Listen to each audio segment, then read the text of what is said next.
Hello, my Fae friends, and welcome to Humans Don't Make Good Pets Part 3. Now, in the last couple of parts, we had our protagonist, who we still have not named, so we're going to call him Dude, because that's what the fandom on Reddit calls him. He has awoken upon a ship and been fed salad. He got fed. Food. It's food. So we're going to get started with the author's note, as per usual. I'm not sleeping well, so I'll make the third. Once again, criticism is appreciated and desired. Suggestions are also wanted, and I'll usually try to find a way to work them in. Alien measurements are converted to their human equivalents in brackets. Dear Journal, I destroy xenofamilial relationships. Oh, and I might be going crazy. After 2 sleeping periods, I've stopped even trying to keep track of the days. My body has finally decided to end its extended vacation and start responding to my commands. I felt weak, probably because the only thing I'd been fed so far was fucking salad, but I was able to get out of the unnecessarily high bed. I'm only 175 centimeters tall, so I was going to have to get used to an environment where the next sentient being closest to my height was almost a meter taller than me.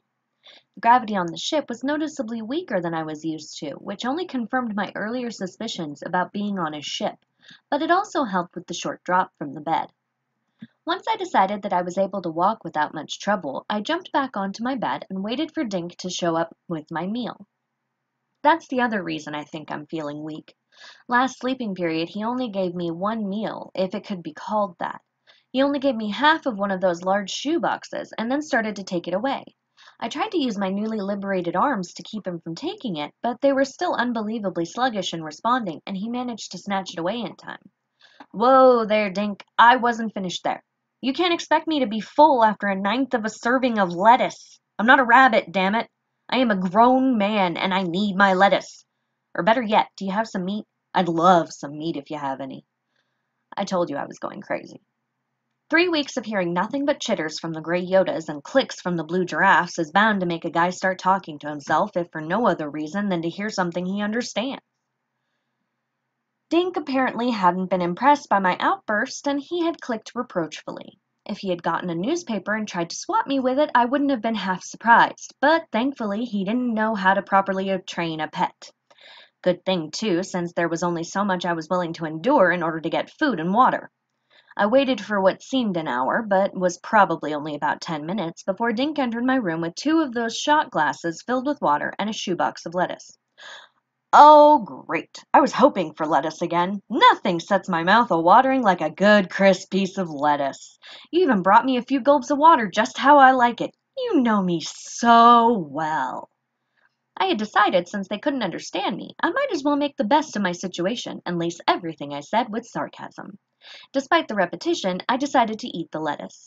It was the same box he had used yesterday, and there was no reason to try and snatch it out of his hands, since there was only half of it left. I drank every last drop of water from those 2 glasses, holding the second one out with a pleading gesture. Maybe he understood, maybe he didn't. It didn't matter either way, as he merely clicked something at me and started retreating back to the door. Fine then, I'll just find my own lettuce and water, I muttered at his retreating back. I waited a few minutes after he left, then jumped back down from the bed and walked over to the door. It had an oddly shaped but easily recognizable door handle mechanism, and when tested wasn't locked. After all, who bothers locking their dog into a room? Luckily, I had 2 things dogs don't have: brains and thumbs. Grinning mischievously, I jumped at the handle, which was about 25 centimeters above my head. To my astonishment, my jump carried me past easy reach of the handle, and I peaked when I was approximately a meter off the ground. Even in my weakened state, I was still able to jump ridiculously high in this lowered gravity. Adjusting for my newfound basketball skills, I hopped, turned the handle, and began to explore my new home. Are you sure I can't give him more food? Whined Vidiv. He really seems to be hungry. He keeps looking at the box like he wished there was more in it. Absolutely not, snapped Tinnix. Vidiv had known it was a mistake to go to Tinnix with this question. He still seemed to think Sixictor had killed all those scientists on the ship 3 days ago, as if he could. He barely even moved. Vidiv didn't want to say it, but he was definitely feeling the excitement of owning a pet starting to fade, especially such a lazy pet. He was hoping that if he could get him more food, maybe he'd show a little more life. After all, he had certainly started moving more since that first day with the 5 storage containers, although feeding himself and trying to grab the container away from Vidiv was not a significantly large improvement. Still, Vidiv was impressed with Sixicturtur's speed as he had grabbed at the box. Vidiv almost hadn't gotten it away in time. If you start feeding it more food, it will begin to feel entitled to it, and then we'll have it eating us out of house and hull. I'll not have our resources drained because you don't know when to say no. Vidiv should have just waited until Erxerk woke up so he could have asked her the question. At least she recognized that Sixicturtur was a he and not an it. Tinnick's comlink blinked, signaling an incoming call. What is it? He huff-clicked, annoyed. Sturk, one of the gardeners in the hydroponics bay, could be heard on the other side of the comlink. Sorry to bother you, Tinnix, but that thing we brought onto the ship a few days ago? What does the kid call it? Sixicturtur, shouted Vidiv into his father's receptive before Tinnix could say anything. He glared at Vidiv, but didn't contradict him. Right. Well, you gave him the right name, kid. He's in the hydroponics bay with us right now, and it looks like he's aiming to eat every sixic leaf we have. He's already stripped 3 whole plants and is halfway through his 4th. He's been making these weird groaning and spitting sounds the whole time, too. What do you want us to do? He looks pretty determined, and I don't want to touch him. He's filthy. Just don't let it leave, growled Tinnix, looking murderous. I'll be right there. He sprang from his favorite chair, left his quarters, and stalked towards the aft of the ship, where the hydroponics bay was located. Vidiv knew what kind of temper Tinnix had when provoked, and knew he harbored no love for Sixicturtur. Sometimes Vidiv wondered if Tinnix even liked him. Vidiv quickly ran to Erxerk's quarters. He didn't care if he had to wake her up. She was the only one who seemed to defend Sixicturtur, if only for his sake.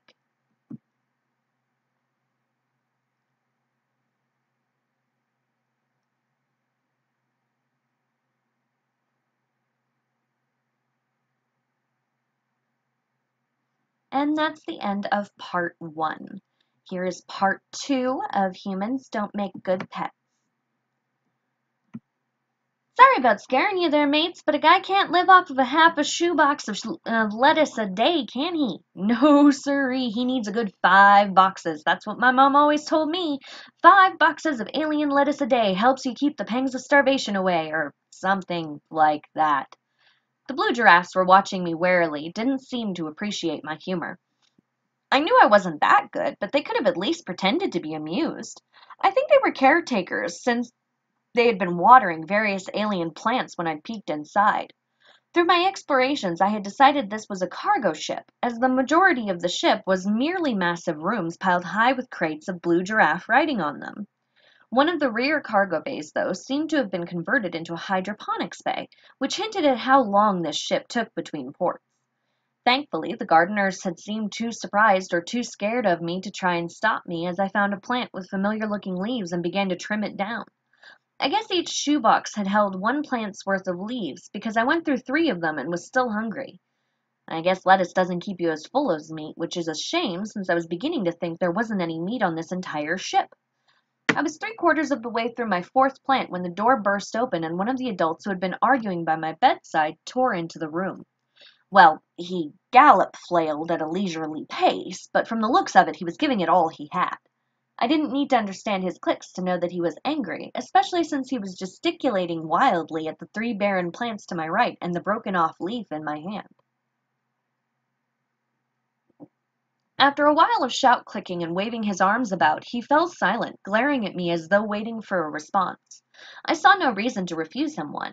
I know how bad this looks, but let me assure you, I'm not the rabbit human you're looking for. It's almost like he knew that what I had said was a poor attempt at a joke, because he burst into another click rant. Just before I was sure he was going to spit me to death, the other adult who had been arguing that night entered the room, followed by Dink. The 2 adults started arguing again, which I had begun to think was the defining factor in their relationship, and Dink shuffled over to me. He looked at the strip plants with what I could have sworn was respect, and then turned a disappointed stare to me. I almost felt a little ashamed. Look, Dink, you have to understand, I need more than just a few 100 grams of lettuce to keep me alive. I know you don't know any better, but if we're going to live together, we'll need to get some things straightened out between us, like how often and how much I need to eat and drink. My placatory speech was lost on him, however, and I turned my attention back to the arguing adult blue giraffes. The situation seemed to be degenerating. I couldn't tell you why, but I got a bad vibe from the first one that had entered the room. He reminded me of my dad, who had yelled at me when I had tried to help him mow the lawn when I was too small to safely operate the old and heavy push mower. I'd been hoping to surprise him when he got back from work, since he hated mowing the lawn when he got back home after a long day. To help me move the mower, I had activated its automatic drive function, but it had gotten away from me and driven off into the garden before I could take off the clip which held the stop lever. When he'd seen the state the garden was in, he had been so furious I had hid in my closet rather than go face him during dinner. I don't know why, but I felt the same temper and reckless mannerisms from this blue giraffe, which earned him the nickname I'd given my father when I was young, Severus. If Severus had been angry before, he was livid now. Some of his gesticulations threatened to make him lose his balance. The other adult, however, wasn't having any of Severus's shit from the looks of it. She was giving Severus the same look of disappointment Dink had given me, albeit a little less condescending. She was so much like a mom that I couldn't help but name her Mama Giraffe. Something Severus said made Dink's ears perk up, then led him to join the spitting contest, which served to only enrage Severus more. He started directing his anger at Dink. I understood a father's anger all too well and moved to redirect it onto me. Whoa, cool your jets there, Severus. It's not Dink's fault that... I guess Severus was closer to losing control than I had thought, because my sudden insertion into the conversation made Severus whirl around in rage, his eyes thunderbolts. Then he surprised us all. He aimed a kick at me.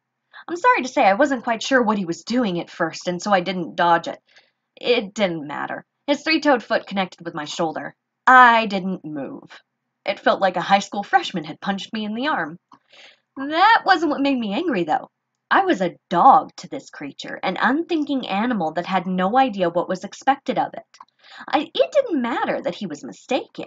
The fact that he believed it, which made this act the same as that of any man had kicked a dog. Now you've pissed me off, I growled, glaring at Severus.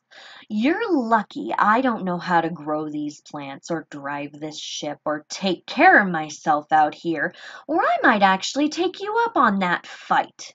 As it is, fuck off. I shoved his foot, which had fallen close to my side when I hadn't moved. My push sent it shooting out from under him as though I had tackled his leg. I hadn't meant to push that hard, but it worked out. He used his other 3 legs to catch himself, but the rage seemed to have been replaced by fear. Mama Giraffe and Dink were staring at me too, as were the gardeners. I didn't know what to do then, so I went back to my room, jumped onto the bed, and berated myself for making an enemy out of the blue giraffe who was most likely the captain of the ship I was staying on. After Sixicturtur left the hydroponics bay, everyone present breathed a sigh of relief, Tunick's most noticeable among them. Well, I won't say that wasn't a surprise, Ixkirk finally clicked into the silence. But you had it coming, Tunick. What were you about, kicking him? He didn't know why you were angry. He doesn't know that he shouldn't pick half the Sixic plants in the hydroponics bay clean. He was hungry, so he went in search of food. He just seems to need a lot of it, though where he puts it is beyond me. We'll just have to find a way to get more food for him since we're keeping him. At the last part, Tunick spluttered. Keeping it? Did you just see what it did? It acted as though my kick was only a slight breeze, then through my leg what was almost a casual push. It ruined half our Sixic plants. I'd be surprised if any of them grew back. It's fulfilled all the qualifications of our last conversation about keeping it and more. Did you see the look it gave me? I've never felt such a predatory glare in my life. And with its unprecedented strength, I am more sure than ever that it was responsible for what happened to the Cordy science vessel. Maybe he was, Ixkirk replied firmly. But if he was responsible, then he didn't do it without reason. You know how the Cordy are. Their eugenics program removed every shred of empathy and compassion they had. They're little better than the monsters they study. As for how I know any of his actions were justified, you should look at yourself. I now have doubts that if Sixicturtur had wanted to do to you what happened to those Quarty scientists, he could have. All he did was return the exact same thing you did to him, which is rather impressive restraint for an unthinking animal, if you ask me. He only started making those threatening noises when you began shouting at Vuduv. I think he's just protective of the one that feeds him. Maybe you should look at him and follow his example, such as not shouting at your son when he did nothing wrong. None of us know anything about this creature, and surprises are bound to happen. Or did you forget how quickly he filled the scented waste bin we placed in the medical bay for him to do his business in? Regardless, your behavior today has ensured that we're keeping him, since I have a feeling it may one day become useful to have an animal who is protective of our son and able to knock the legs out from under a Vazitic with a mere push, don't you? With that, Ixkert turned and swept from the room, Vidiv behind her, head down. She did not often give Tuniks direct orders, but where her children were involved, there were no illusions as to who was in command. Before she was completely out of the room, Ixkert turned to Vidiv with a stern look on her face. One thing needs to change with Sixicturtur, though, dear. You absolutely must get him a bath. I don't care if he won't let you put him in water. Throw it at him if you have to. He smells and looks absolutely revolting.